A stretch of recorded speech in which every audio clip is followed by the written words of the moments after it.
Hey, hello, hi, welcome to and back to the Jet Rail Podcast. I am your host, Jill Treese, and this week's episode, I'm going to be answering your questions, and I know some of you are a little bit like, ugh, about these episodes. I got you.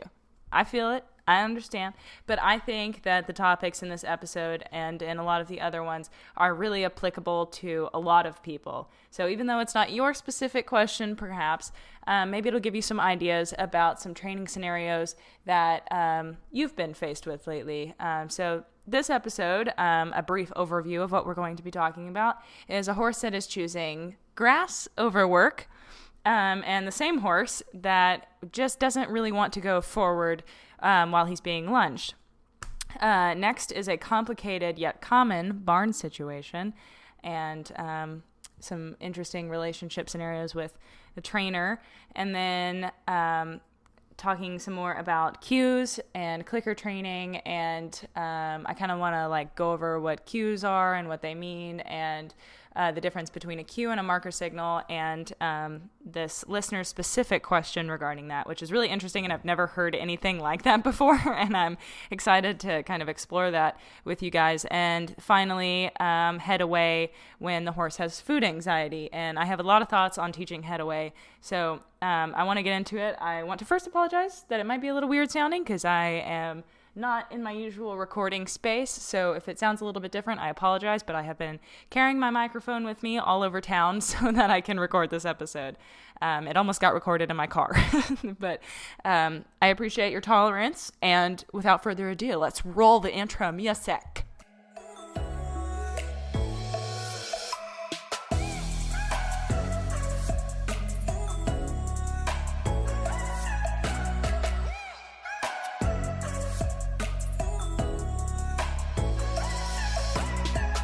Okay, now I'm going to proceed with my off-the-cuff Patreon ad that I tend to do. So if you don't know, you can ask questions like the listeners that I will be answering today. You can do that yourself, and there are different tiers for every kind of budget, and you get different benefits at different tiers, and you guys can look into all of that. But if you would like to ask a question for the podcast, say you just have one, you can pay $5 one time, cancel it after that, and just ask me your question, and I will get to it.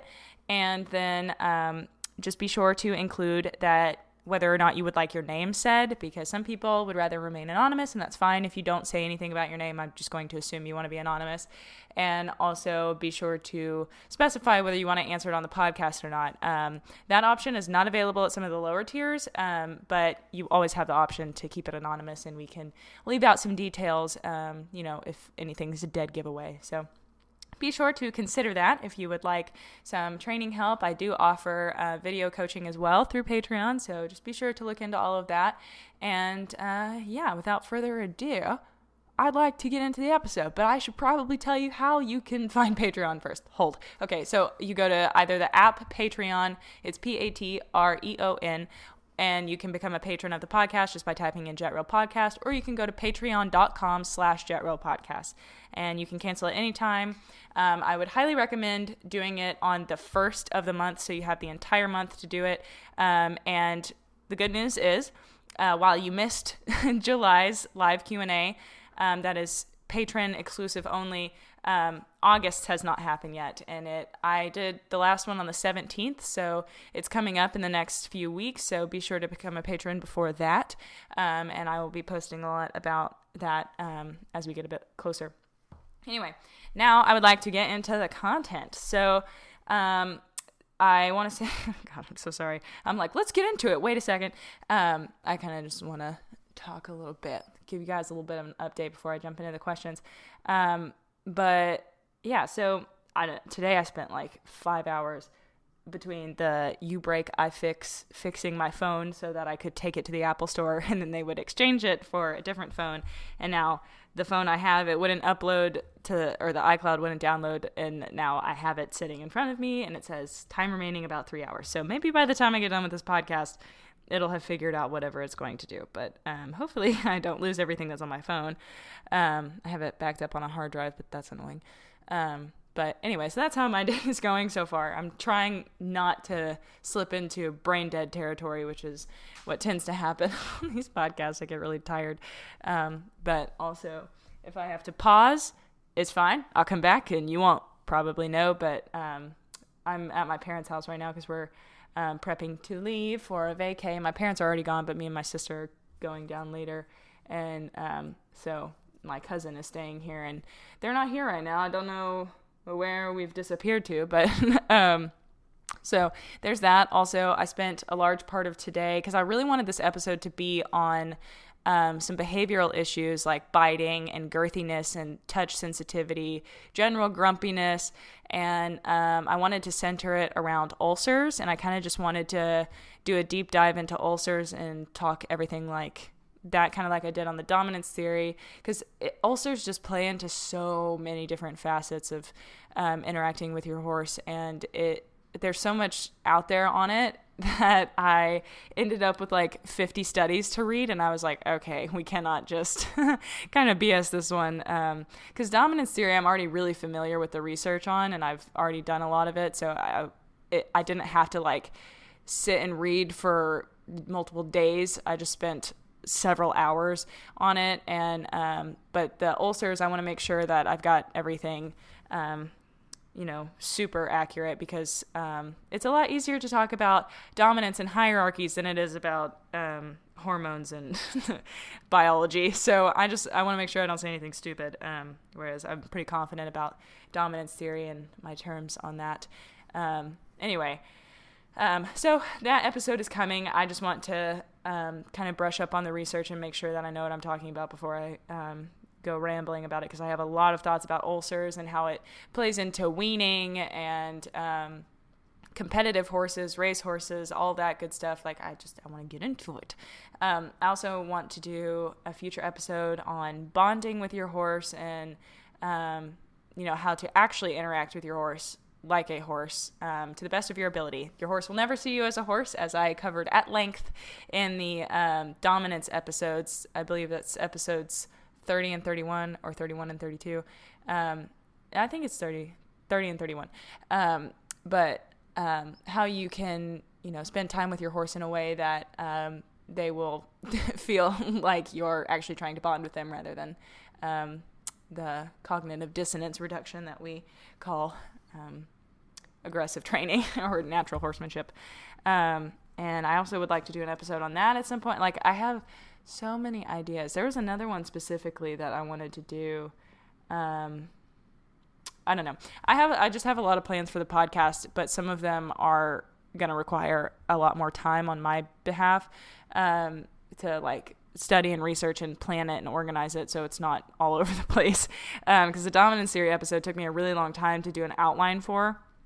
And I still couldn't get it to where I wanted it. So I want to make sure those other episodes are good as well. So I'm trying to up the quality of content instead of so much a stream of consciousness like you're getting now. But if I could tell you guys the week I have literally had something to do every single minute of every single day for the past 2 weeks. And it is driving me insane. And I'm so glad that I get to go on vacation and sort of relax and just take a breather before I have to jump back into everything when I get back. And I'm hoping I'll be reinvigorated and ready to go. And hopefully I'll have my videos edited as well for YouTube. I've been knocking some of those out. I also plan on doing a video on dominance theory, just so that there is something to combat all of the join up and lead mare and alpha stuff of your horse videos that you find on YouTube when you type that in. I would like it to pop up and be like, why that isn't true. Because I'm devious and I think people deserve to know about science. But anyway, so update about that. I'm also planning on doing an episode with a first guest. They reached out to me. I'll give you a hint. They got their own podcast and they're a very smart human and I'm excited about it. And we're both going to jump on each other's podcasts and talk. And I'm pretty hype about it because I have so many people that I would like to interview on the podcast, but it makes me so nervous because I guess I'll just do FaceTime audio because the quality is pretty good and hold it really close to my mic. I'm going to have to test that out first, but it just makes me a little bit nervous because I'm like, oh, what if I say something wrong? Because, if it's just me, I can cut it and it's fine. But if there's another person, That's stressful, but hopefully I can put on my big girl panties and handle it. But yeah, I think that is about all the updates that I kind of wanted to lay out before we jump into this bad boy. Sorry, I can see how loud that mouth sound was. I sincerely apologize for those of you who are not into ASMR. Okay, so let's get into these questions.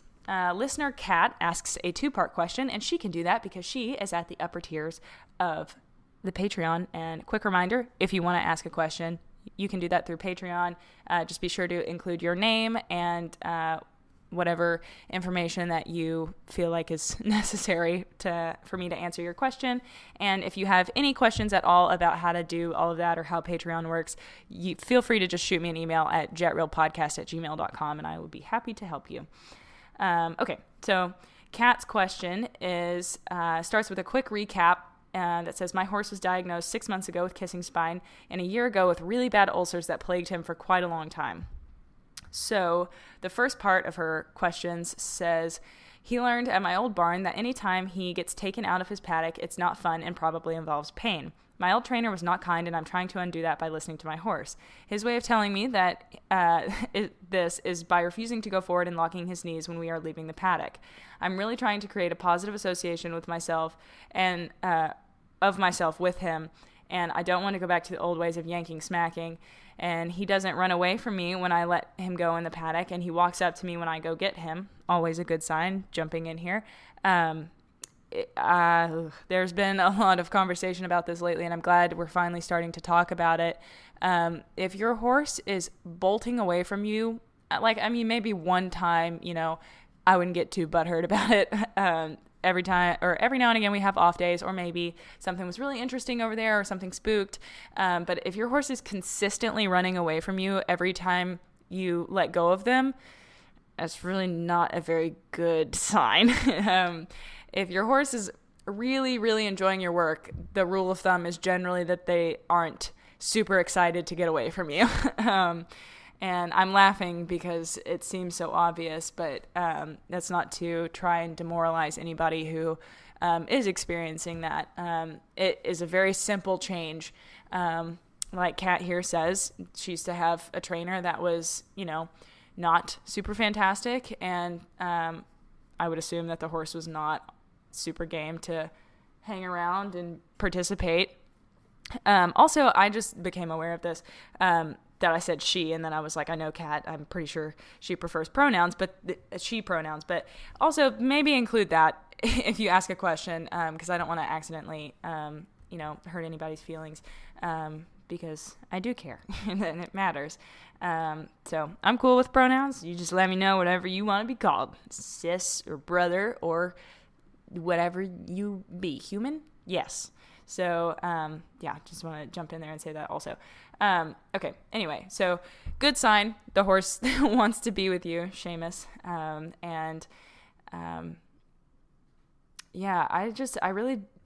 I can't believe that for so long. There's so much time out of my life that it just was like, my horse loves me, and every time I turned her out, she's bolting to the back corner of the paddock, or running away from me, or never walking up to me when I went to go get her.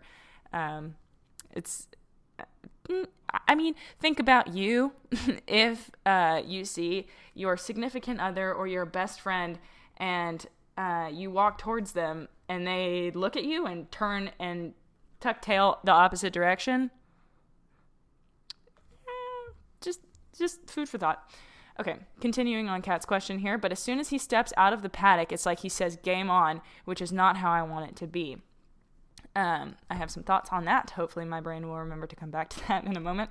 Okay. The problem is that we live in an area with not too much pasture, and he is turned out in a dry lot with plenty of hay in front of him. I hand graze him every day for 45 minutes after our workouts, but as soon as we exit his paddock, there is grass everywhere. He will nosedive for it, and I haven't found anything that means more to him than grass. I don't know how to get him to walk forward without putting pressure on the rope, and even when I do get him to move forward, he tends to stop maybe 10 feet further, and we start the process over. If it were up to him, he'd stand in that one spot and we'd whack all day long. So getting his attention / finding a way to motivate him to want to work with me is hard.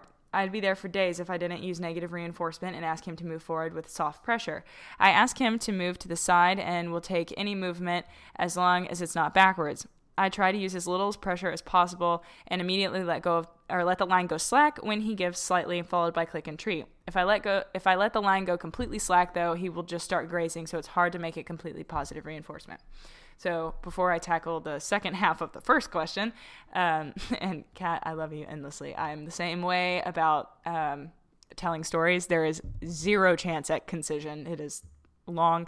But how else are you going to know and have a good basis for understanding the situation? Answer, there's no other way. You just got to be long-winded. So I apologize.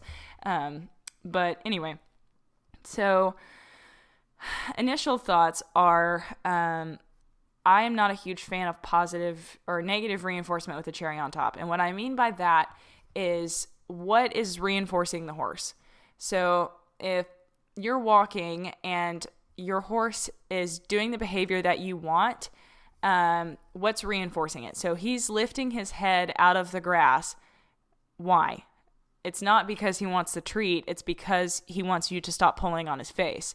So, and I mean, like, I'm no tea, no shade, sis. It is, I have been one to do this many a time, especially when I first brought Zoe back home, after her colic surgery. Oh my God.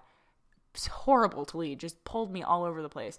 But it doesn't mean she's being bad or deliberately, being a jerk or just not caring about me or not respecting me or anything like that. It just means, you can yank on me all day long, but I'm still more motivated to have this grass.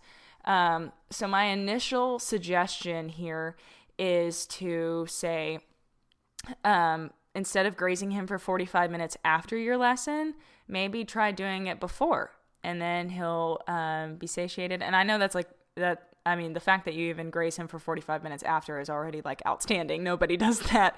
And I can hear the like three of you in the background going, yes, I do. But like most people do not graze their horse for almost an hour after they ride.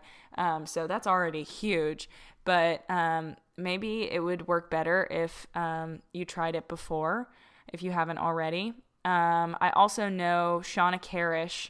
She did a whole episode on it, and I know for a fact, and Kat, you know this about me, that I was doing something and I was really multitasking. I think I might have been feeding the horses one weekend, and I was trying to listen to her episode on how she taught a horse to, not be so motivated by the grass.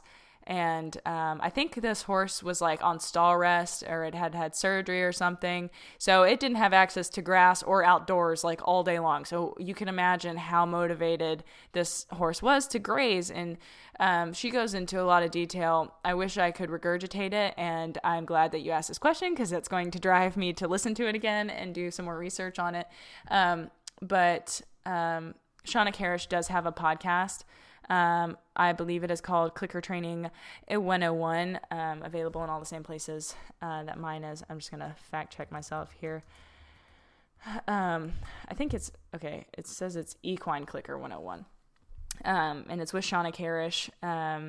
It's on the Horse Radio Network. And she has an episode about just that. And so that might be more beneficial. I know that essentially... like kind of the gist of what she did was let the horse know that she will let him graze, like to just like, I forget exactly how she did it, but it was something to the effect of like letting him graze. And then, I think his reinforcement for lifting his head was grazing again. Could be totally mistaken. And now I'm like kicking myself as a trainer here. I also know that HippoLogic, I forget what the lady's actual name is, but her brand business is called HippoLogic.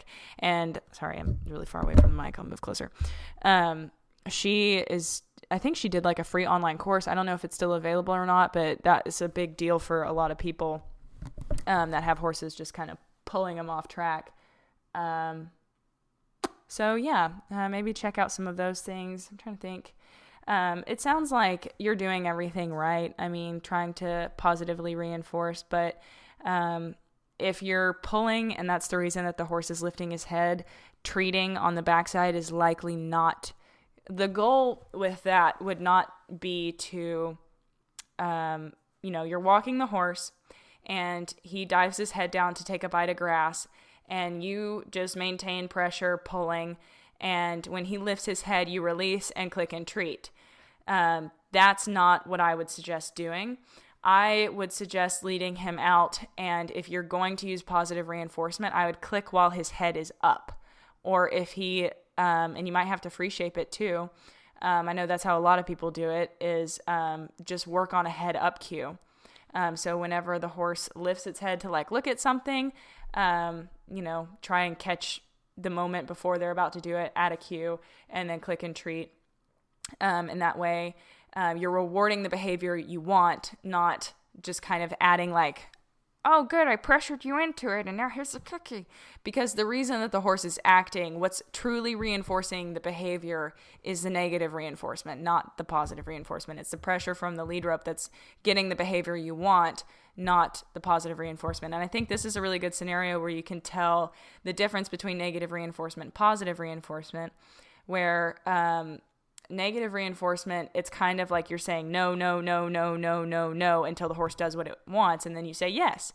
Whereas positive reinforcement, your only no is not supplying the treat. So, it also depends on the horse's perception, if it feels like it's being negatively punished, but I won't dive into that because we'll be stuck in the quadrants all day long. So with positive reinforcement, you're just keep guessing, keep guessing, keep guessing, and then yes, when the horse often does it by accident.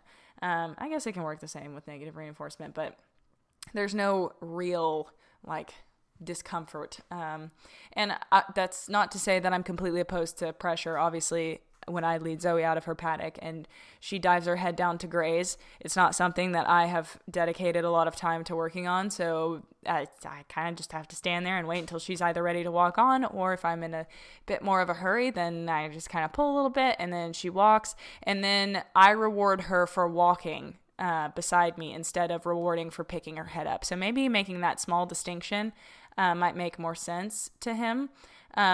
Also, another thing that you could try is filling your treat pouch with that grass. Just go pluck some.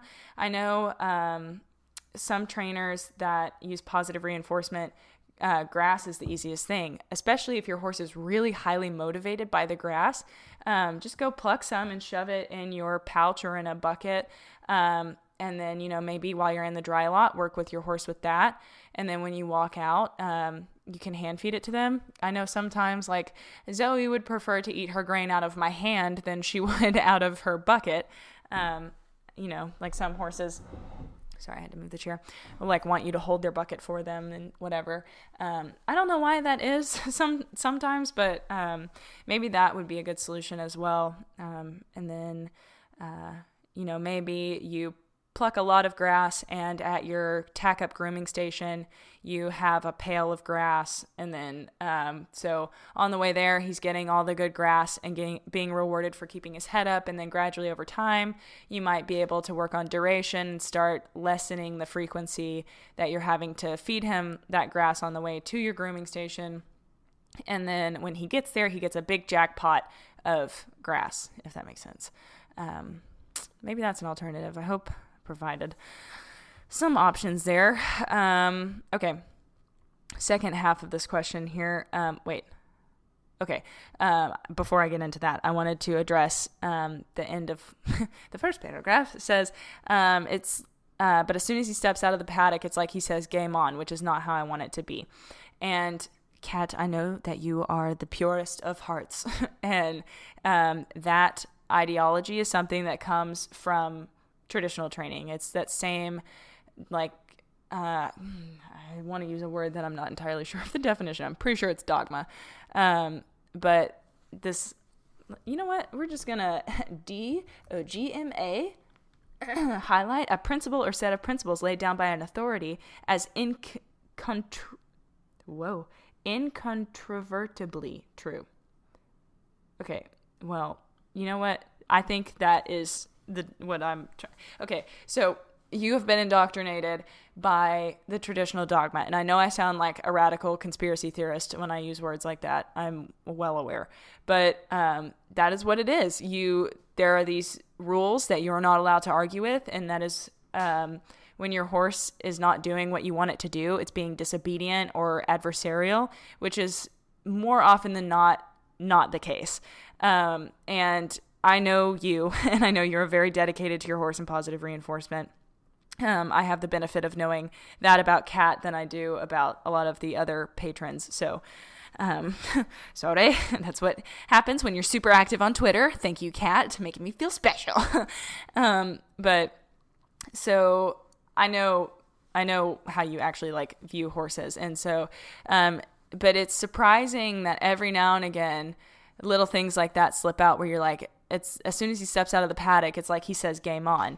That's him being an adversary in your eyes, when that's probably not how he views it. I would be willing to put money on the fact that when he walks out of the paddock, he is not thinking, I'm going to get the better of you, game on, it's time to fight for this grass. It's probably more like, I know she's going to yank on me and wants me to go work, and while that's probably going to produce treats, I much prefer the grass. The grass is way tastier. Yeah, I mean, maybe just try some of the adaptations that I suggested. Listen to Equine Clicker 101 with Shauna Karish's episode on it. That's one way to do it. Yeah, I think that should help you out. I just wanted to point out that, like, even I know Kat is fairly adept at positive reinforcement, and still every now and again, and I do it too, like just these little phrases slip out that I'm like, whoa, I don't believe that anymore, but it's still like I catch myself viewing my horse as something that's out to get me. And I think that perspective shift makes all the difference in how you handle the animal. Like I said in the dominance theory episodes, if you're looking at your horse that is out to get you, you're much more likely to be aggressive and frustrated and hurt.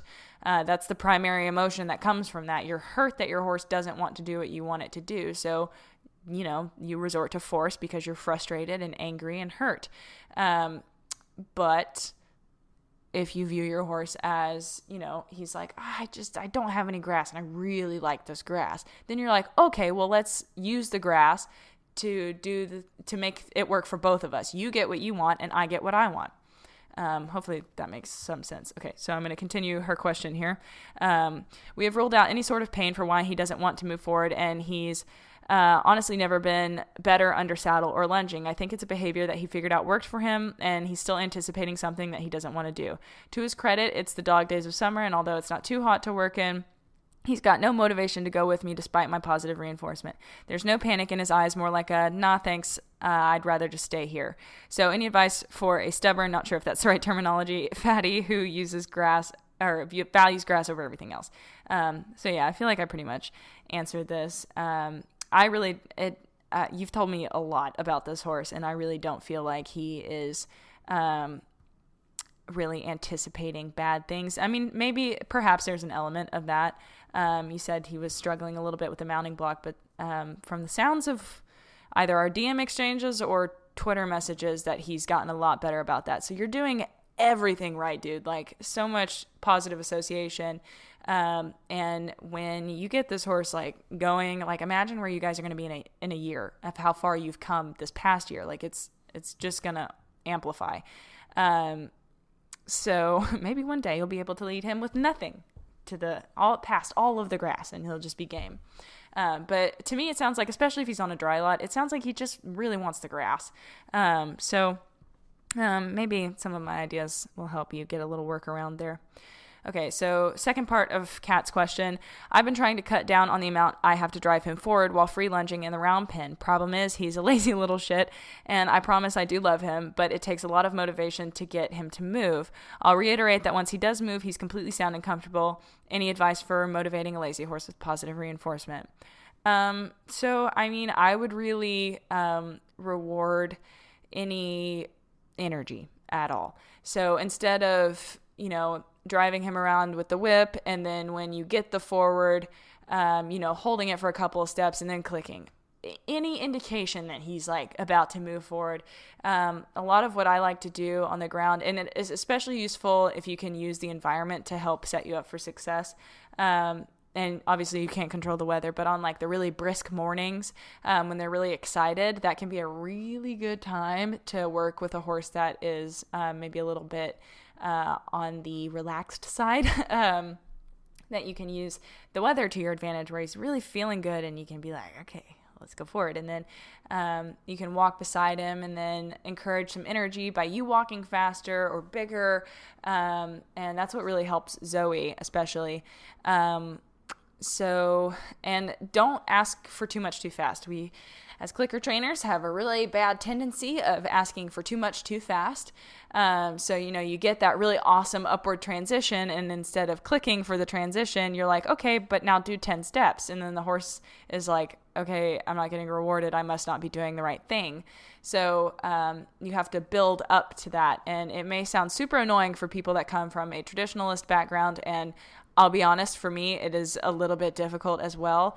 But logically, think about the difference between a horse that has had to do 20 transitions over and over and over again to really reiterate and increase the frequency of that behavior, versus a horse that does it, for every 20 transitions that the clicker trained horse does, the natural horsemanship, or the one that you're asking for 10 more steps before you click. That horse is not getting, those two ladder horses are not getting near the amount of transition practice and reinforcement as the first one.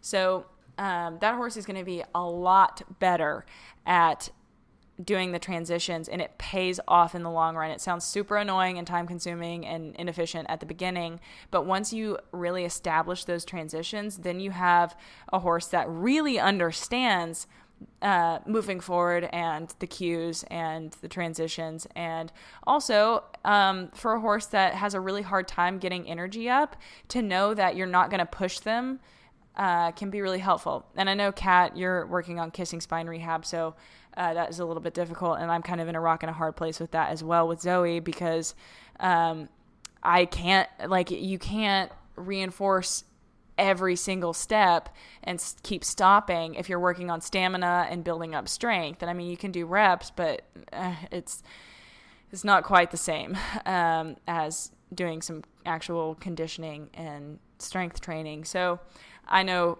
your situation, but maybe since you've kind of got him in a good place, you could work some of that in, maybe even just as a warm-up, and then go do something else, maybe graze him, and then come back and then switch to negative reinforcement. I just always recommend, if you're going to,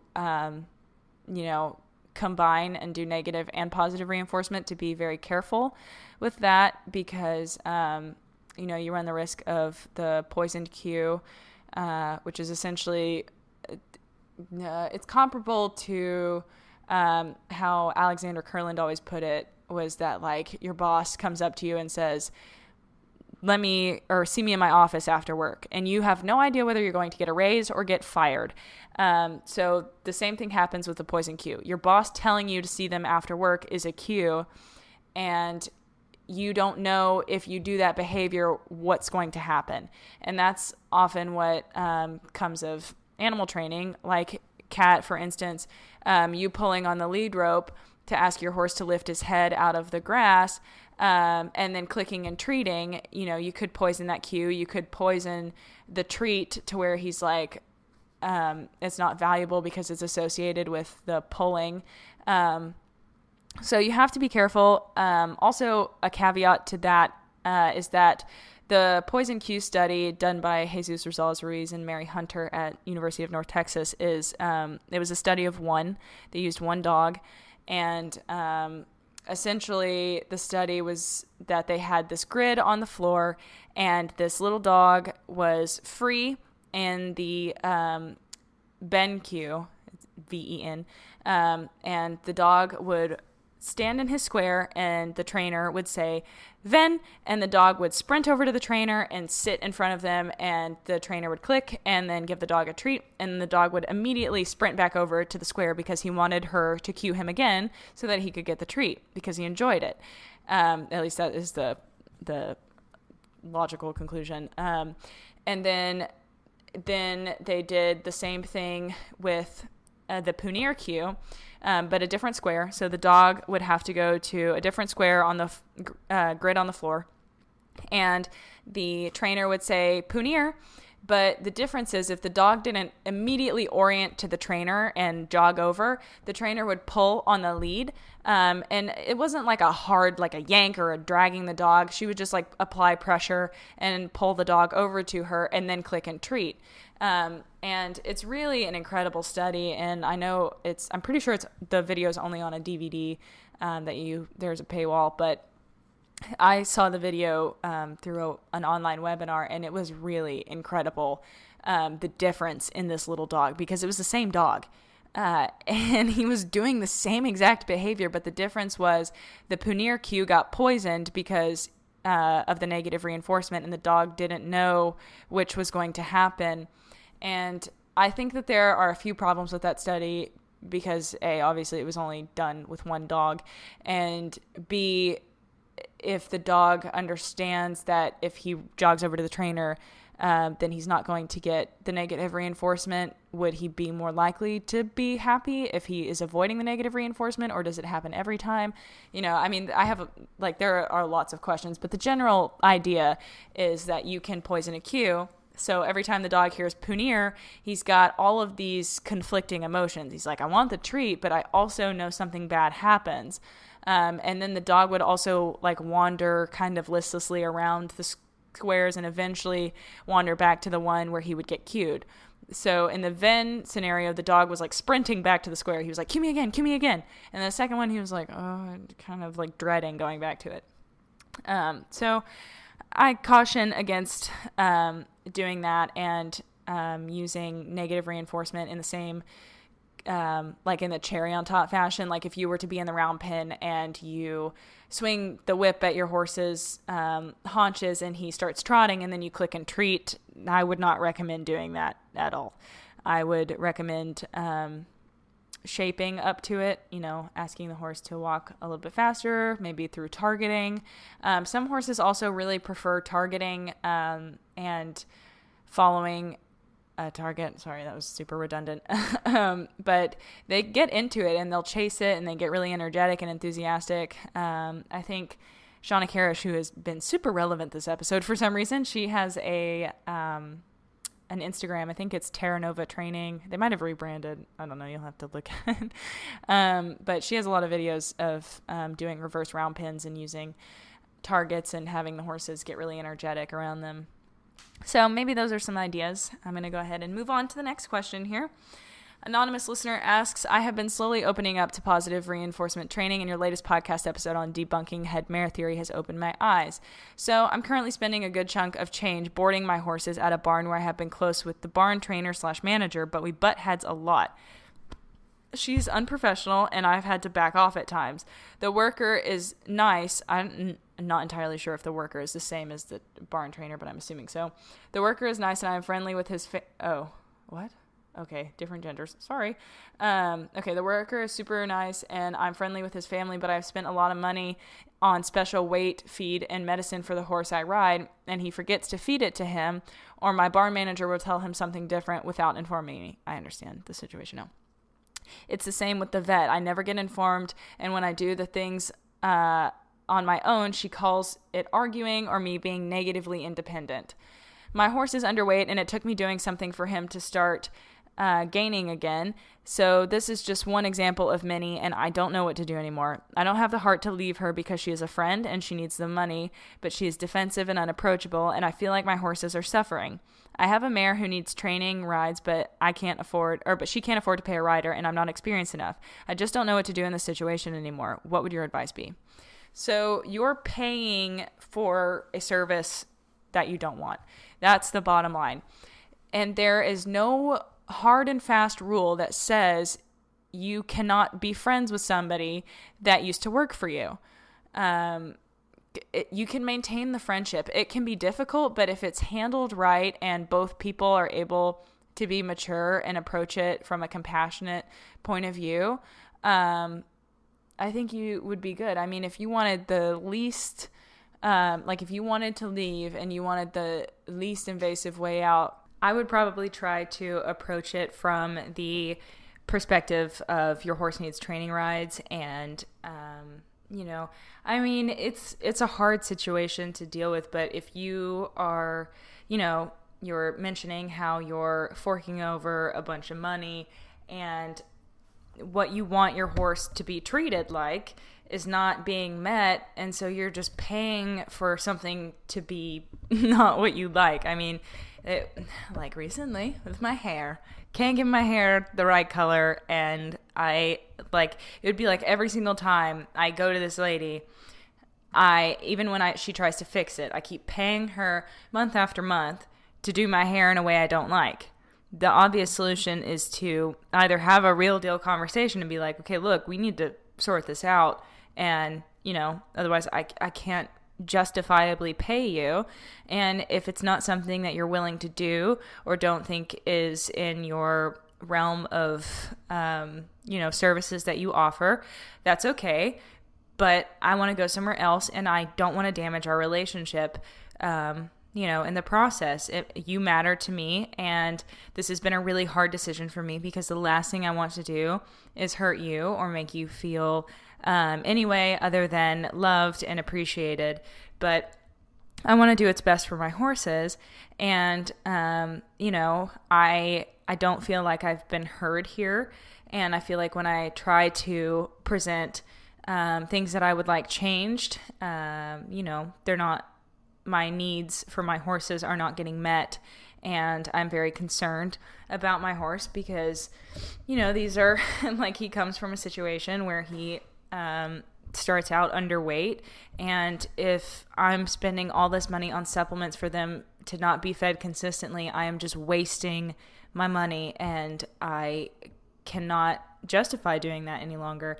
And I understand it isn't a lot of extra to do a bunch of supplements and remember them every day. It is a pain in the ass. And me, Jill, here speaking as somebody who, when I have to make up feed and each horse gets something different, it's really annoying and frustrating to follow the list. But I mean, after a while you get it down and you're just like, okay, in the AM, so-and-so gets this, and in the PM they get this, and you develop a routine. And if they're not willing to do that, that's okay. It sucks because theoretically, if you're paying full board, if you want your horse on a certain type of food or supplement, they should be able to do that. But unfortunately, in the horse world, we end up with a lot of ego and personal, insults happen. But I mean, at the same time, you can't blame them. I mean, same situation with a hairstylist. If you were good friends with your hairstylist, but she just was not doing what you wanted, you feel bad. But at the same time, is that a reason to keep doing, your hair the way that you hate it? You're the one that's suffering. Your horses are the ones that are suffering. And I mean, some of you may be like, okay, miss supplement, whatever. But for a horse that's a hard keeper, that can be make or break. And so, I mean, I feel you. If it were me, I would have a private conversation with the barn owner and just be like, I know that we don't see eye to eye on supplements and what I feel like my horse needs, but at the end of the day, I'm just trying to do what's best for him, and I don't think that you're not, but it's not what I want, and I think that I would like to look elsewhere, but I really do not want that to cause a problem between our friendship. It is not a testament to your character or how I feel about you or the way that you treat or train horses. It's just not the situation that I want. And I want to stress that I love you and I am not trying to hurt you in any way. And I would really like you to talk to me about it if you feel like that. But I just want you to know, I want my young one to get the training she needs. And I understand you're not in a situation where that's something you can offer, and that's okay, but, it's something that I want. And so, I don't know, hopefully that helps. I know how difficult it is. I have had to walk away from 2 trainers that, I've only ever had 3 trainers. One I lost because she moved. Sorry about that. And then the second one I had grown up with, and it was really hard to walk away from her, but I hated riding. I was so upset because I didn't like the training and I wasn't doing well. And I didn't feel like I was getting the training I wanted, and it sucked and it hurt. And she, I know she was hurt by it. And I mean, I was a kid, so I didn't necessarily handle it the best. I was just like, yeah, okay. And she was like, I don't think that I'm the problem, but okay. And I was like, all right, that's fine. You can think that. I'm just going to go train with somebody else. And that was even more awkward because I started training with the other trainer on the same property. But it wasn't a testament to her character. We just did not click in the training setting. And I mean, that was just it. And I think she eventually understood that. And my parents are super tight with her and everything. She comes to our family functions and stuff. And I think we're good now. So, I mean, it can be overcome, and you just have to really stress how important they are to you, I think. And, emphasize that it's like, sometimes I think, we have a tendency to not explain enough, and we're just like, this isn't working, I want to move. And that leaves the other person with so many questions, so much room for them to assume and fear the worst. And I think if you take the time to really walk through it and explain it and ask if they have any questions or if there's anything that they feel kind of weird about, and so you can just kind of iron out all those details. And sometimes it doesn't always work, but you can at least do the best you can. Either that, or you could just be like, look, like, have a serious, real deal conversation and be like, this has to change. I cannot be here to feed my horse, and I am paying you a lot. I need you to, be diligent about my horse's supplements. And it hurts my feelings that I know that you are not taking it seriously, and you're telling me one thing and then telling the feed guy another thing. And it makes me feel really undervalued as a client and also as your friend. And I feel a little bit taken advantage of, and that doesn't feel great. So what do you think? How do you think we can resolve this? Involve them in the conversation. Those would be the 2 routes that I would look at. Okay, moving on to the last and final question. This one is a bit long. I'm going to try and breeze through the background here. So listener Peyton asks, brief background. I'm currently an MECE grad student. I have no idea what that stands for. Sorry. And I have a 23-year-old thoroughbred gelding named Falcon. We both came from a shitty situation, aka a controlling contrainer, whom I rode with for 10 years, and Falcon was with her for 5 years.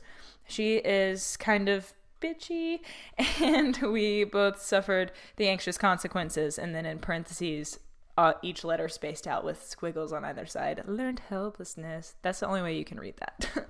Thought that was funny. It made me laugh. Not a funny concept, but funny the way you wrote it. But if you don't know, learned helplessness is essentially when either a person or an animal or any sort of learner just thinks that they cannot do anything to change their situation. It's kind of like if you've ever seen those pictures of the horses that are like, the lead rope is tied to a plastic chair, and they're like, it's your perception of your obstacles or whatever. Those are often learned helplessnesses situations. Those horses have learned through many experiences that their efforts will be futile and they will never get anywhere by trying to fight, so they just shut down. And so anyway, jumping back into the email here, I brought him with me to upstate New York 4 years ago when I started undergrad, and we've been living happily ever after since. Jesus. I can't read tonight. I'm so sorry. I still ride. His health and comfort is 100% tip-top priority, I promise, and started with some low-key positive reinforcement work last year. Since COVID, I've had more time to be on the ground and take your advice to do more positive reinforcement. Awesome.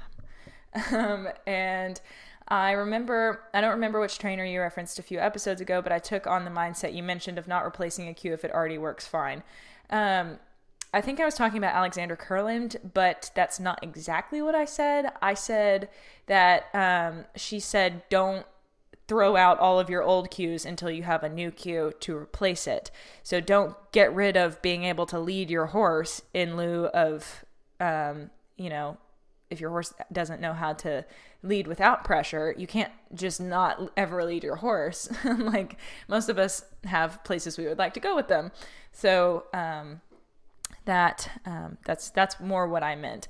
And some things, the only reason I would leave a cue as negative reinforcement is if it is easier on both me and my horse to leave that cue negative reinforcement, and also if she is not showing any signs of stress. If she responds well when I ask her to trot by, tapping her with a whip, cool, but how is her emotional state? What does her facial expression look like? Is her back tight? Is she tense? Is she rushy? Is she stressed? Like, those are the reasons that I usually prefer to do positive reinforcement, because it's a lot harder to get those negative emotions out of your horse if you're training with positive reinforcement. So, it's not quite what I said, but I mean, if you're not looking to, do predominantly positive reinforcement, that's fine too. I would just caution against, like, if everything has a cue, for ridden behaviors, which often they don't. But if the only reason you're doing positive reinforcement is for like trick training and that sort of thing, which I think you mentioned at some point. But if that's the only reason, or in the realm you're doing it, that's fine. But you can always retrain cues, and I wouldn't leave them just because they're established, is what I'm trying to say. I would leave them if they're not causing any harm. And it's really hard to be objective on that, because, like, who are you to say, how the horse views something? So you have to be careful walking that fine line as well. Anyway, continuing here. I decided to keep positive reinforcement work to his paddock and grooming tacking up for now. He's been doing super well with it, and he screams like a banshee whenever I come to the barn. Excited banshee. He was starved at one point, and I think my old trainer got him starving turned out with the cows in a barbed wire paddock, so he loves anything food related. He loves coming out to work with me now, and I see his personality come out every time I put a fanny pack on. So far, he knows away, smile, back, down, and touch very well. Also, for my listeners who are not in the U.S., I apologize for using the word fanny. We will say bum bag or treat pouch, because I realize it does not mean the same thing in the U.S. as it does in the rest of the world. Or I don't know if that's just a U.K. thing, or if it's like everywhere else, except it's like the metric system. Okay, so he knows away, smile, back, down, touch, and very well. Okay, so a few questions, and from what I understand, I can ask unlimited. If not, I'll order them. So the first one is most important.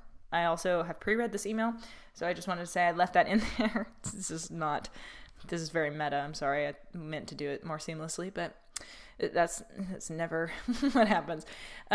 So if you are at a $10 tier and above, you can ask me as many questions as you want. If you're at a $5 tier, you can only ask one question lifetime. So I would recommend becoming a $10 tier, and then you can ask me as many questions as you want. And then you also get more perks at the higher tiers. But yes, so listener Peyton, who is really tripping up my brain because your name is far too close to the word Patreon, and that's what I want to say because I'm so used to saying it. But listener Peyton, these are your questions about Mr. Falcon. 1, since I don't have a clicker and I can't make that alien tisk noise you make, I seriously don't know how it's possible, I've been using good as my marker. Okay, so if you don't know, I'm going to back up a little bit and explain. If you want a full deep dive into why using a clicker is something that's useful and what positive reinforcement and all that good stuff is, the very first episode on this podcast is about that, and I think the second one as well. I also have a blog, JETEquiTheory.com/blog, where I talk... No. I changed the website, sorry. JETEquiTheory.com/help. I have explanations on all of that if you're more of a reader than a listener, which, if you're listening to this podcast, is probably kind of something that doesn't need to be said, but I think it's a lot more concise than me rambling for several hours, but this is entertainment, baby. It's okay. But anyway, so a marker signal, all that does, whether you use a clicker or my sound, or you say yes or good. Any of those things are an event marker. They mark the behavior or the event or whatever that you're trying to reinforce. So if you, say, are doing target training and you hold up a cone and your horse touches the cone, you click or you say sk, which is what I do. And then that tells the horse that was right and food is coming. Obviously, the horse doesn't come out of the womb knowing those two things. You have to teach them by loading the clicker and also teaching them how you'd like them to behave around food and, sort of the rules of the game and things like that. But all those earlier episodes are on that. So I would highly recommend checking that out, or the blog, if you want to know more, because it is really important to understand that. But so listener Peyton is saying that they use this good, the word. Usually I advise against using words because it's really hard to be consistent. So, especially if you're distracted and you're like thinking about training and waiting for that perfect movement, or trying to work out how you could communicate to the horse to do what you would like, trying to be consistent with your tone every single time is difficult. If you're like deep in thought, it might be like good and it's kind of like flat. And then other times when you get really excited, you're like, good, yes. So it can just get kind of muddled. And also, you might use the word good, if you're riding and your coach is like, that was a really good round, and your horse catches that word because he said it just right or something, it can cause a problem. So I like to pick something that doesn't have any prior association. Like when I first started talking about positive reinforcement, people always ask me why not use the sound, because virtually every horse owner can make that sound, though some can't. But that sound is associated and commonly trained to mean go faster. So you don't want to confuse the two, even just for if your horse has never learned that means go faster. If you're in a warm-up arena and somebody does cluck to their horse and your horse catches it and he's like, oh, I'm getting reinforced, what's up? So I tried to pick a really unique sound. A lot of people do a tongue sound, not to deter anyone from using that, especially if you can't make the sound that I make. I despise that sound. I do not like the way it sounds one bit at all. You can also use a tangible clicker. They're like 99 cents at Petco. But you can also come up with your own sound. You could be like, ah, every time if you wanted to. I know Kane, who's Meyer Horsemanship on Instagram, does a whistle. So, you can do whatever. I'm not consistent. I wanted to do a whistle, but my whistle is not consistent enough. Sometimes it works really well, and other times I'm just not. So I picked a sound. I actually stole it from Swing Jinx on Instagram, Solera. Hers is kind of like a sound. It's like starts with a T, but I obviously can't make it. So I tried a variation, and it ended up being the sound, and now I'm a regular old Visco girl. So glad I did that to myself. But really it's just like a bunch of S's, like you're a snake, and then like a really hard K. Wow, the audio file looks awesome. Sorry about that. Okay, so continuing on with your question. I say it in like a super low voice and hold the g part until the treat is available in my hand, and then I do a hard duh, like good duh. I'm assuming. You're welcome for the demonstration, everyone. This was at first my own little way of teaching him duration, because I was taking way too long to get the treats out for his liking. Now I've kind of run with it. We are working on a foot cue, and I think it has helped, ? It just means that I can mark when he picks the foot up and hold the ooh while I pick it out, and then the duh and treat when I'm done. It never goes on longer than I can stand it without breathing. I have weak-ass lungs, and I was wondering what you thought of this, or if there were some potential problems I could run into. I like it for now, but if it's going to hinder us in the future, I'd rather transition to a different marker while we're still relatively new to it. So, yeah, it works for stuff like that, but it could be confusing, especially if you're using it to have a third meaning, which is duration. So how I solve that problem that you're talking about, like with him holding the foot up, is like when I'm working with the babies who are super new at it and they're like also babies and have short attention spans, is I'll like with Azula, for instance, I'll run my hand down her leg, and when I'm working on duration, I'll click a little bit earlier than I set her foot down. So I'll ask her to pick it up and I'll hold it and I'll be like, good. And I use good as a keep going cue. So that's different from a marker signal. That one means you're on the right track. Hold it for just a little bit longer. It's a little bit of encouragement. Obviously, you have to teach that as well. They kind of pick it up as you go along and just be like, good, good. And then I would click and then I would set it down. Or sometimes if I'm trying to pick out her feet with like a hoof pick, I'll hold it and I'll start to pick and then I'll click and then do like a few more and then set it down and then scratch. Because she knows that the click means food is coming and that was right. So you can buy yourself time that way. Obviously, don't push it to where you frustrate them. So be fair to the horse and don't set them up for failure. But, you know, you can sort of weasel your way with that, especially with stuff like that, like with hoof picking. You know, you need the hoof for longer than a split second to pick it out. So that's what I would recommend doing. And I wouldn't use the good like you're doing. I think it's functional and it's definitely an interesting way to do it. I've never heard of anybody doing that before. So mad props for creativity. And it seems your horse seems to get it from your description. But I think if you could find a shorter sound that works better for you, you know, you could. It just needs to be something loud enough, because the issue that I have with the sk sound is like if a horse is trotting around in arena sand and their hooves are crunching, kind of hard to hear it. I have to like be like like really loud. It sounds like I'm coughing up a hairball. But so I mean, if there's a word you can say like really consistently, then maybe do that. I know a lot of people say yes, but again, I mean, if you're like yes versus yes, like it's very different every time.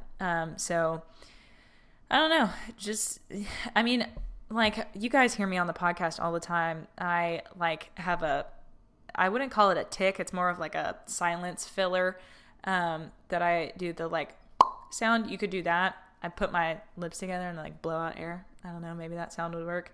It just depends on whatever works for you best.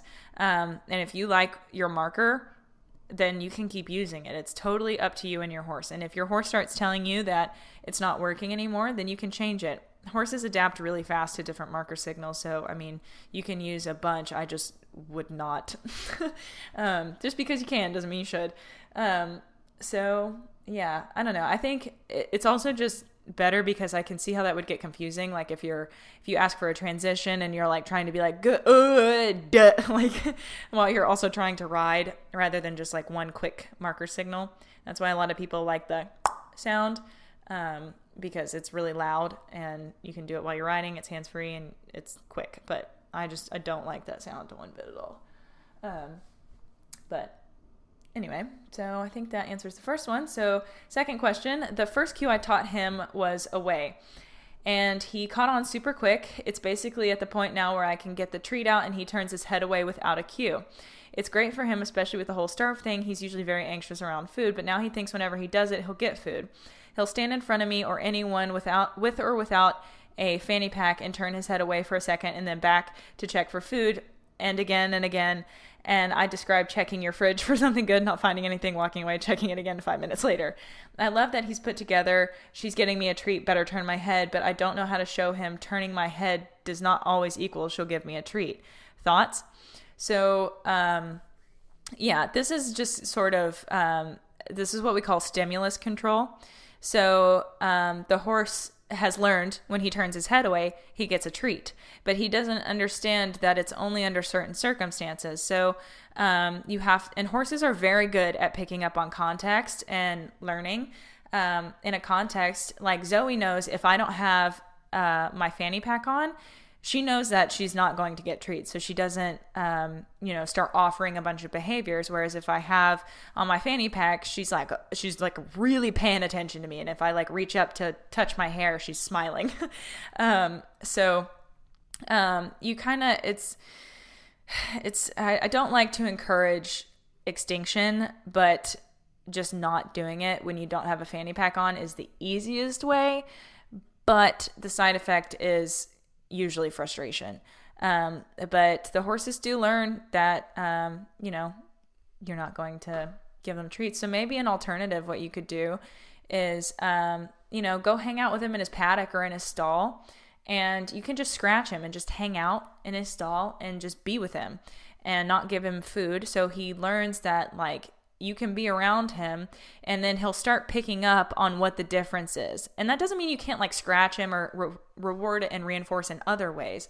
It's very bonding to groom your horse if he likes it, if he doesn't have a skin sensitivity or ulcers or anything like that. It can be very bonding. So, I mean, he can still enjoy being around you and not be going through this really frustrating extinction process. But he'll start picking up that if you have the treat pouch, that's when it's time to train. Just like he knows, when you put the saddle and bridle on, it's time to train. They learn similar things. Like some people, the easiest example here is like if you walk out into a field where your horse is, and say it's that aforementioned horse that does not like to be caught. You can usually walk up to them if you don't have a halter. But if they see that halter, they're tucking tail and running. So a treat pouch would do the opposite. They would be like, oh, cool. Yeah, let's do that. So then they learn to offer training, whereas the halter would predict the running away. The treat pouch predicts training. I don't know I hope that's like a comparison that's understandable. Another thing that I would say is refine that head away cue. I don't like to teach head all the way away. I like to teach head in the center of the body. And I think Adele Shaw has some videos on this on YouTube. She's the Willing Equine. And I also know I have a playlist on YouTube called Positive Reinforcement Training Tutorials or something like that. You just go to JETEquiTheory on YouTube and go to my profile, and there's playlists, and then find that one. And Fair Horsemanship also has a video on what she calls rules of the game. So that one is essentially you just teach the horse to keep their head and neck in the center of their shoulders. And the reason that I don't like to teach head away is because of the calming signal when horses turn their head away from each other. If you've ever turned a horse out in a paddock next to another horse, they usually like walk up to each other, and maybe one will turn his head away when the other one gets a little bit closer. It's a disarming saying, I'm not a threat. I'm not here to, do anything bad to you. It's kind of like waving the white flag, preemptively, like I'm not a threat. So you don't want to kind of mix that. It's akin to use a severe example, to like teach your dog to, bite at you and then you give it a treat. You're walking a fine line on, because that biting at you also has an emotional attachment to it usually. So if you're cueing that behavior, you could be tapping into that emotional attachment. So if you cue a horse to turn his head away, it's possible he could learn that, and I'm reaching here on this one, but he could learn that, you want him to ask you to calm down, essentially, or you won't be able to tell the difference of when the horse is actually asking you to calm down and you're being too much. So you blur the line by putting that behavior on cue, because then you can't tell if the horse is actually saying, okay, you're being a lot right now, I need you to calm down, or hey, I want food. So just having them, and you can always tell like if they have their head in the center of their body, because they'll usually have an ear and an eye like staring you down. And it's great that he's learned that, actually, that you can reach for your treats and he moves his head away. That's what you want, ideally, because when you start working on other behaviors like back up or smile and you click, you don't want the horse to come into your space. The reason that Fair Horsemanship, who is Elise, why she calls it the rules of the game is because that's how you start. You have to understand how to get your reinforcement and how to be polite throughout the whole game. No matter what we're training, that is the rule, that when I reach into my treat pouch to give you your reinforcement, your head has to stay away. And that's to protect the horse from you punching it when he bites you, or being in your space and making you uncomfortable. And it keeps everybody safe and from needing to defend themselves. And it also teaches the horse how to be polite around food, which quote unquote polite is anthropomorphic. But so I would just really recommend teaching head in the center of the body. But yeah, I think the best way to solve, helping him understand the context is to just go in his stall and hang out with him for a little while and just be with him and give him scratches and make everything really comfortable and good. Make sure he has hay in there so he's not really, especially with a horse that's had food anxiety in the past. If he doesn't have any food in the stall, he might be a little bit more desperate for you to magically conjure food. So, pick a time when he's got food and then go in there and just hang out. And then, he'll probably sniff you and be like, oh, she didn't have treats. I'm going to go graze now or go eat my hay or whatever. And then he'll learn that when you don't have the treat pouch or when you don't smell like alfalfa pellets, that it's not time to train and it's not time to offer that behavior. And then you have to also generalize it to other people. First, you've got to do it with you, and then you've got to make it to everyone. So this is really frustrating for me with one of our horses at the farm. I have worked so hard on this horse, keeping his head out of my space to get treats because he is just a vacuum for food. He loves snacks. And he was really quote unquote bad about being in your space when you had food, and he would get very on top of you, and he's a very big horse, and it was like, oh, okay, this is making me nervous.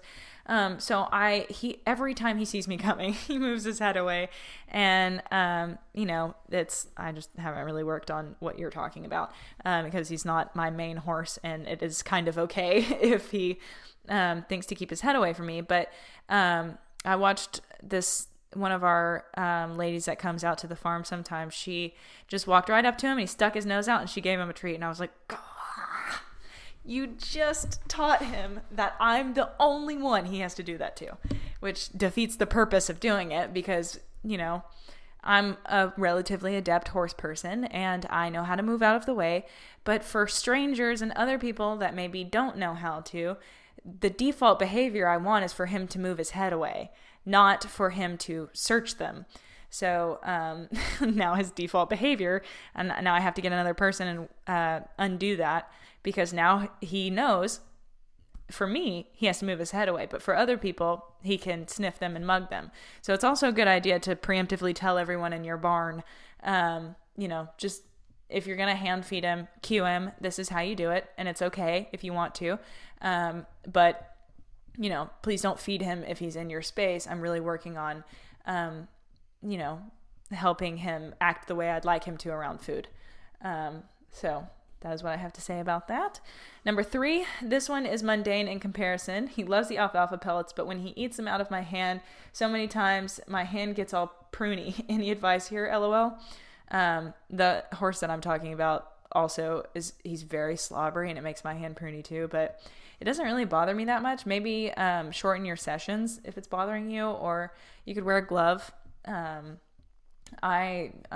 doesn't bother me. My fingernails are permanently black from it. But it's up to you. You can always, just have your training glove or something. I don't like to have shoes or gloves on, but around horses, I definitely have shoes on. I've gotten stepped on too many times. But the point is, your hands are probably just going to get dirty. Something that I also like to do, but you have to be careful with it. If when Zoe gets really worked up, I cup my hand more. So if you hold your hand out in front of you and it is completely flat, like your fingers are stretched out and your palm is up, and you bring your fingers together, and that's how you feed a treat. So that's very flat. They kind of roll all over the place, and sometimes the horses get a little bit anxious, trying to grab it, and they can kind of vacuum it all. But if you cup your hand like you're trying to hold water, they can eat it for a little bit longer, but when you do that, you have to be sure that you're not moving your hand down, because if you're moving your hand away from them and they feel like they have to chase it, that's when you could get some anxious, accidental biting, or stress. So make sure that if you cup your hand, because I really like to do it, it really helps Zoe calm down and be like, okay, I have a moment to eat, but you have to be reliable in that you're not taking it away from them so that they don't feel rushed. And then you can just kind of let them relax. And also I think cupping that way might help alleviate some of that slobber. But again, be careful that your fingers are A, not in the way, and B, not moving away from the horse's face. Because if they feel like they have to chase, you might cause a problem that you don't want. Okay, so I think that is about it for this episode. I am done with all of the patron questions. Thank you guys, those of you who asked, Anonymous Cat and patron. I appreciate you guys' support. It means the world. And if you are currently a patron, you can ask me questions at any time, unless you are a $5 tier person and you have already asked your question, in which case you cannot. Sorry, those are the rules. Had to make people want to pay me somehow. But it really does. It helps a lot, and it supports me and the horses and my end goal of being able to eventually move out of Arkansas and be able to support the ponies and also justify spending so much time on these podcast episodes. This one, you may be like, you're not spending any time on that at all. But contrary, I've been talking for an hour and 15 minutes. And also, the next couple of episodes, I'm hoping I will have had time to research. I'll be on vacation this next week, so I don't know what the next episode will hold. I tend to have a habit of deciding the day that I have to record. But I'm really excited about some of the other researchy ones that I want to talk about, because I want to dive into those topics personally, and then to be able to talk about it and share what I learn is kind of what this podcast is all about anyway. So yeah, I hope that you guys are kind of enjoying the direction it's been going. I plan on talking about personal life stuff at some point, but my personal life has been kind of irrelevant as of late. I've just been working a lot on online stuff and horses and school. And so I really haven't had a whole lot to talk about life-wise. But you guys in the Patreon, you're also allowed to ask those questions. You can ask me anything that you want. It doesn't have to be horse-related. I'm happy to answer. That's why I changed it from EquiTheory to the Jet Real podcast, because we can jet real with each other, you know. So without further ado, I always do that at the end. It's so stupid. I'm just gonna have to start doing it for real. I always mean to say, with that said, please check us out on Instagram, Facebook, YouTube, and Twitter at JETEquiTheory. I do be tweeting some funny shit sometimes, so check that out. Also got the podcast, Instagram and Facebook, Jet Real Podcast. And I think that's about it. Be sure to check out the Patreon. And also, please don't feel pressured to support. I know a lot of you are like, when I get my paycheck, I'm going to do it. Like, do not. No. It's okay. You can listen to the other episodes and figure out, you can usually take some of the principles and apply it to whichever situation, you're dealing with your horse specifically. But do not spend your money, especially if things are tight, on me, it's okay. I will survive without it. And your listening alone still gives me money, even if you fast forward through the ads, but don't tell them I said you could do that. Anyway, that is it. Thank you guys so much for listening, and be sure to check in next Tuesday. I'll see you then.